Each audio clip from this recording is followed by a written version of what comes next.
Hey everybody, Nick Espinoza, your chief security fanatic here, and it is Sunday, so we are doing breaches of the week. And this week in data breaches was completely nuts, just like every other week is, but we've got some real interesting ones for you, including one very, very concerning one regarding schools that I will be talking about at the end. Now with that, I'd like to thank the following people that sent me a lot of this information: Jay Dance, Jacqueline Wolf, Simon Marsh, Carlo Ricardo, and anybody else. If I missed you, I really, really appreciate it. And please keep sending those tips in. It really does help me out. And with that, no time to lose. And let's start with the Keating Consulting Group, because one of their accountants was tricked on January 11th by a threat actor impersonating the CEO of Framework Computer, basically into sharing a spreadsheet that contained all of Framework's customers' personally identifiable information, basically associated outstanding balances for Framework purchases as well. So we're talking names, email addresses, and balances. So if you've bought a Framework computer, specifically they make laptops, heads up to you. Moving on. Let's head down under to the Melbourne-based travel agency Inspiring Vacations. They left a huge 26.8 database publicly exposed, basically devoid of any security measures like passwords. That's outstanding. Now, the exposed data included high-resolution passport images, travel visa certificates, basically itinerary or ticket files, and more information. Now, most of the individuals in the records were obviously Australian, but some of the documents were from New Zealand, United Kingdom, and Ireland as well. So, heads up to you if you've used them. About 1,000, basically in the sample size, about 1,000 identified documents were found. So this is huge, and we are talking about almost 14,000 customers. So heads up. Moving on. Let's talk about healthcare services provider HMG Healthcare. Now, they disclosed a data breach impacting the personal information of at least of employees and residents of at least 40 affiliated nursing homes or nursing facilities. Now, according to the notice from the organization, the incident was identified on in November of 23. Excuse me. This year we're in January, but an investigation determined that the data breach occurred actually in August of 2023. Now, what we're talking about here are names, contact information, dates of birth, health information, medical treatment details, social security numbers, employee records, and more. So heads up to you, basically HMG Healthcare patients or employees. Moving on. Let's do our mini segment real quick, basically entitled, "If you just spent more on cybersecurity, you wouldn't be getting sued." So let's talk about all the lawsuits from the past week or so. The first one up is Capital Health Systems. And for the record, healthcare lawsuits tend to be the name of the game. We see more of those than anything else, for the record. So Capital Health Systems, they own hospitals in Trenton and Hopewell, New Jersey. So while Capital Health Systems allegedly failed to notify its patients of the data breach, some have already been experiencing repercussions. The only person named in the suit is a long-standing patient who has undergone treatments and surgeries at the Capital Health System facilities and claims to have suffered losses during this breach. Now, the plaintiff and class representative claim to have experienced, quote, damage and diminution in the value of private information, a form of property that Capital Health acquired from him, violation of privacy rights, and present imminent and impending injury arising from increased risk of identity theft and fraud, end quote. Now, the case is still being tried, but obviously that's a huge thing. So heads up to you. If you're a patient at Capital Health System, one of their hospitals, may be entitled to compensation at some point.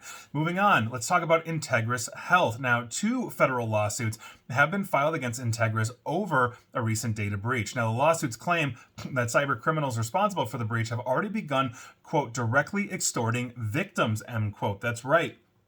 That's a huge problem that we are really starting to see. Now, Integris Health announced that it was a victim of basically an incident over the Christmas holiday. According to one lawsuit filed in federal court this past Monday, one alleged victim of the data breach claims she began receiving emails from basically, and they list the email out, threatening that her data would be sold on the dark web and would be used for fraud or identity theft if she didn't pay. Now, the emails are said to have contained samples of the victim's personal information as proof that they actually have that, and here we are. So that lawsuit looks like it's probably going to go through, and I would wager that it's probably going to be successful for the plaintiffs.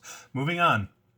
Dollar Bank, a Pennsylvania plaintiff, voluntarily dismissed her proposed class action against the bank. The rest of it's under a paywall, but I'm honestly curious to know as to why. I'm guessing maybe they just couldn't hold up the evidence of Dollar Bank's cyber incident or whatever it was. But heads up to you, if you were a Dollar Bank patron, you may not have entitlement to compensation sooner than later. Moving on.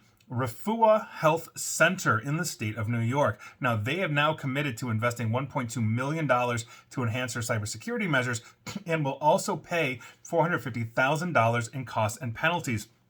Now, this move comes as a part of an agreement with New York Attorney General Letitia James resolving allegations against the health center. The allegations claim that Refuah Health Center had not maintained adequate security controls, obviously, and that lapse led to basically a data breach, which compromised sensitive patient information. So, obviously, not good. So, those were essentially your lawsuits or legal actions for the week. And again, if they had just spent money, they wouldn't be in this mess. I wouldn't be talking about them. Moving on. I want to give you an update on that major health breach from WellTalk. We have more hospitals or medical facilities disclosing, and this week it's St. Joseph Health and Baylor Scott and White in the state of Texas. So heads up to you if you're patients of any of those. Moving on, let's head on over to Iran and talk about Bit24.cash. Now, a potential data breach has been uncovered at the Iranian cryptocurrency exchange, raising concerns about the exposure of sensitive information belonging to nearly 230,000 users. Now, a misconfigured MINIO or MINIO instance was discovered by Cybernews researchers, inadvertently providing access to Amazon AWS S3 buckets containing basically the exchange's KYC data. Now, the misconfiguration exposed critical details of approximately 230,000 Iranian citizens, as I mentioned, but we are talking about things like written consent to regulations, passports, IDs, and credit cards. The exchange has reported that the instance that has been secured and is no longer accessible, meaning they finally locked it down. Now, given Iran's strict access to global financial markets because of sanctions, the country has very much turned to cryptocurrency. In the past year alone, Iranian crypto exchanges facilitated transactions totaling almost $3 billion US, with the majority adhering to the Know Your Customer KYC requirements. So by virtue of that, that is obviously a huge thing for that country, and hopefully they are now secure. Moving on. Let's head on back to the States and talk about Indigo Sky Casino in Oklahoma, specifically Indigo Sky Casino and Resort and Outpost Casino, and they announced they're notifying individuals whose personal information may have been accessed in connection with a data security incident. On December 1st, they learned an unknown third party had acquired some documents from their system. The documents at issue may have contained employees' personal information, including name, driver's license, social security number, and medical information as well. In addition, the documents may have contained some patrons' names and social security numbers and or driver's license numbers as well. Apparently, no financial information was included. So if you use Indigo Sky Casino and Outpost and Resort and all that for all of your Outpost, Resort, and Casino needs, you better check in. Moving on. ESO Solutions. They announced that a breach occurred on September 28 when attackers executed a ransomware attack that resulted in the compromise of sensitive patient data. Now, the attackers exfiltrated data before encrypting several company systems, gaining access to a machine containing personal information. We're talking full name, date of birth, phone numbers, patient account/medical records, injury details, diagnosis information, treatment history, procedure details, and even social security numbers. So heads up to you if you are using ESO Solutions for anything. Moving on. Let's head on over to the state of Oregon and talk about the Oregon Pacific Bank. On January 9th, they filed a notice of breach with their attorney general and their state after discovering that confidential information in the company's possession was subject to unauthorized access. They believe that essentially a third party was able to access consumers' sensitive information. I do not have a list of that.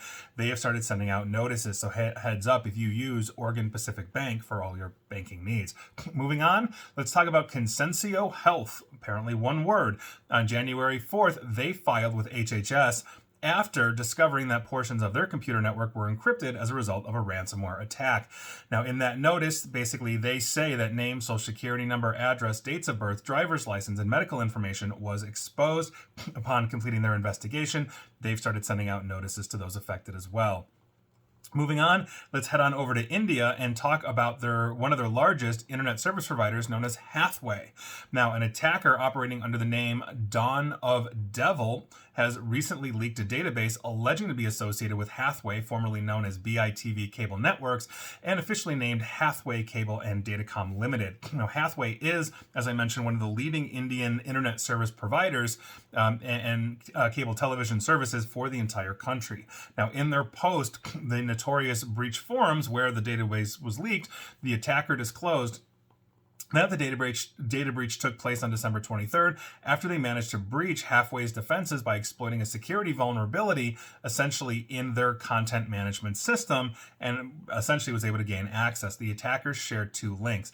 Now, the first link comprises 12 gigabytes of user data, while the second one is 214 gigabytes, and basically it's over across 800 CSV or comma separated values files. Now, according to the attackers, they basically have personal details of more than 41 million Hathway customers. And we're talking name, email address, phone numbers, home address, customer registration forms, copies of the Aadhaar national identity cards with forms, and various other personal information, including KYC or know your customer data as well. So obviously that is a huge issue. So heads up to you if you are using India's largest or one of the largest internet service providers, Hathway. Moving on, let's head on back to the United States and talk about Cellnetics Pathology and Laboratories, because on January 24th, they filed with Maine after discovering an unauthorized party was able to gain access to their network. We're talking name, social security, driver's license, state IDs, dates of birth, passport numbers, and health insurance numbers, as well as ID numbers,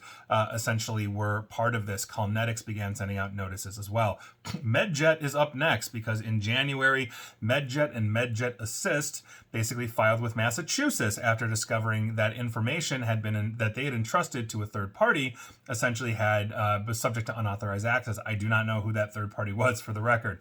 In this notice, what we are talking about here is sensitive information, but they do not list it out. They began sending out notifications, though. So heads up if you use MedJet for all your medical flying needs, I'm guessing. I don't know. Moving on. Let's head on down to Saudi Arabia and talk about specifically the Holy Makkah municipality. Now, an individual operating under the alias Hayuin, I think I'm pronouncing that correctly, is reportedly offering the municipality's data for sale on the dark web with an asking price of $10,000 US. Now, the individual asserts that possession of, quote, fat government resource, end quote, obtained from the municipality, which allegedly includes Office 365, Active Directory, and VPN users. I'm not sure if passwords were included. The article did not say, but heads up to you if you work for or have anything to do with the Holy Makkah municipality in the Kingdom of Saudi Arabia. Moving on, let's talk about Insomniac Games. This one is actually really interesting and pretty damaging, not just for them, but for apparently one of their largest customers. A recent cyber attack on this game developer basically exposed internal information providing a glimpse into their gaming roadmap for the next 10 years. That's obviously a huge thing. Now, this leak was initiated by the Riceta ransomware group, and basically it's caused quite a stir in the gaming community, particularly by revealing the details of upcoming Marvel projects. That's right, we're talking about Marvel here. Leaks included unannounced Marvel titles, basically story details about these, the future of Spider-Man, Ratchet and Clank, and the highly anticipated Wolverine game. Now, the breach exposed sensitive information, including personal details of employees, production files, and comprehensive project road mapping extending until 2035. The leaked documents outline a decade of gaming agendas, including unannounced multiplayer projects, a new Ratchet and Clank installment, so heads up if you're a fan of that one, a series of Spider-Man games and spin-offs if you're also a fan of Spider-Man, and the level of detail revealed was absolutely staggering, because we're also talking about budgets, sales forecasts, revenue sharing plans tied to Marvel licensing deals, everything. They got pretty much everything from Insomniac Games, at least when it comes to Marvel. So heads up, if you're a gamer, you can basically go Google this and read the next, 5 Spider-Man movies or games or whatever. So obviously not a good look. Moving on, let's talk about Loan Depot. I guess a depot for your loans or your loan needs. Now, quote, though our investigation is ongoing, At this time, the company has determined that the unauthorized party activity included access to certain company systems and the encryption of data, end quote. That is according to their SEC 8K filing, which is basically what you have to file to the SEC if you have a data breach. I don't have much more information on this. This is developing right now, but as more info comes out, you know I'll keep you up to date here on Breaches of the Week. And finally, and we have two finalies for you, and I think both of them are deeply concerning. But for the first finally, we are going back to the Kingdom of Saudi Arabia to specifically talk about the Ministry of Foreign Affairs for the Kingdom of Saudi Arabia, because they allegedly fell victim to a massive data breach. Now, the Saudi Foreign Affairs data breach purportedly exposed the personal information of more than 1.4 million employees affiliated with the ministry. A threat intelligence and research agency posted a screenshot of a dark web leak on X, formerly known as Twitter. This screenshot shares the details of the employee's data breach, basically exposed from the Foreign Affairs office. Now, the threat actor named Zelda, who poses as a quote-unquote advanced user of the platform, joined the dark web leak forum in 2023, December specifically. Zelda posted the Saudi Foreign Affairs data breach on Tuesday, January 9. Now, the data breach has basically been published. It's roughly 600 megabytes in size, and it contains records of ID, GUID, Arabic names, display names, full names, associated department titles, office telephone numbers, mobile phone numbers, emails, home phone numbers, job titles, and more information. And the reason why this is one of the last ones I'm talking about, excuse me, is simply this. When you have the Ministry of Foreign Affairs, this would be the equivalent of the United States State Department here. These are very sensitive employees. Some of them are in the intelligence community. Some of them are simply diplomats or just office workers, whatever this is.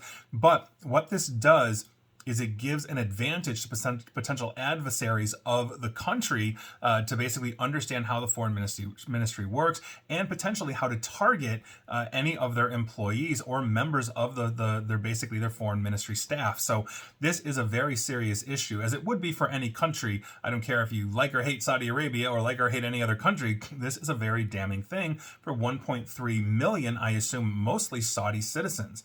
So that is a huge problem, and I hope that they get it straightened out, and I hope it's not as bad as it sounds, but seeming like it is. So best of luck to you, the Ministry of Foreign Affairs for the Kingdom of Saudi Arabia. And finally, holy cow. Okay, so for our last breach, we actually have to talk about schools, but specifically, we're going to be focusing on school shooters. Other information was leaked, but this one is an important one because thousands of emergency planning documents from U.S. schools, including their safety procedures for active shooter emergencies, were leaked in a trove of more than 4 million records that were inadvertently made public. Now, last month, security researcher Jeremiah Fowler, somebody I've mentioned on basically Breaches of the Week before, discovered 800 gigabytes, which is a huge amount of data, of files and logs linked to school software provider Raptor Technologies. Now, the firm provides software that allows schools to track student attendance, monitor visitors, and manage emergency situations. Raptor says that its software is used by more than 5,300 U.S. school districts and over 60,000 schools around the entire planet. Now, the highly sensitive cache of documents included evacuation plans with maps showing the route students could take and where, basically where they should gather during emergencies, details of students who pose a threat on campus, meaning, let's say your school is recording that, freshman Johnny is potentially an issue. That's that kind of information. On top of it, medical records, court documents related to restraining orders and family abuse, as well as the names and IDs of staff, students, and their parents or guardians. So we are talking about highly sensitive information on minors, not to mention actually understanding how a school is going to react in an incident or an event like a shooter. Now, around 75% of the exposed documents appear to be threat reports, details of safety drills, or related emergency procedures, according to Fowler. Now, these files document how individual schools would respond in specific emergencies and the results of their test events. There is no evidence for the record to show that these were accessed by a malicious person, but, and this is the kicker of it all, the details they include could potentially be exploited by somebody planning to attack a school. And that's the big issue here. School shooters are motivated enough, basically, and to pick up a weapon, walk into a school, map these things out. Ever since Columbine, They had an entire plan written down, those two. And so this is the issue. A ton of documents were exposed. But this is the most concerning. So one document titled, quote, active shooter / lockdown drill, end quote, provides a checklist of 11 questions that staff members need to fill out, basically to analyze the school's performance as a result of the drill. Now, the drill includes whether they heard a code red drill being announced and whether windows and doors were locked and checked. Questions on the drill document also include whether noise or talking could be heard from nearby rooms, and whether anyone answered the door when it was locked. And so imagine being a school shooter. You're motivated enough and angry enough and horrific enough to basically want to kill people in that building, your fellow students, teachers, faculty, whoever it is. And you basically have access to the entire plan. Oh, I know that if I'm on this side of the building, they're going to try to evacuate this way. Maybe I can cut them off. If it's a team of shooters like it was at Columbine and a couple of others, which is less frequent, but it happens, maybe they know how to cover the doors and exits. Maybe they know how to basically avoid a lot of the lockdown or choke points that a school may create to slow a shooter down as they're waiting for first responders. This is a problem. And so we have to make sure that as we are basically maintaining good cyber hygiene, especially if we're a cloud provider, that we are basically adhering to excellent principles. Always have things encrypted, least privilege. All of these things need to come into play, because the last thing you want to do is expose to the world all of this really sensitive information. So that's how I'm going to end this, because I think there's really nothing else to say.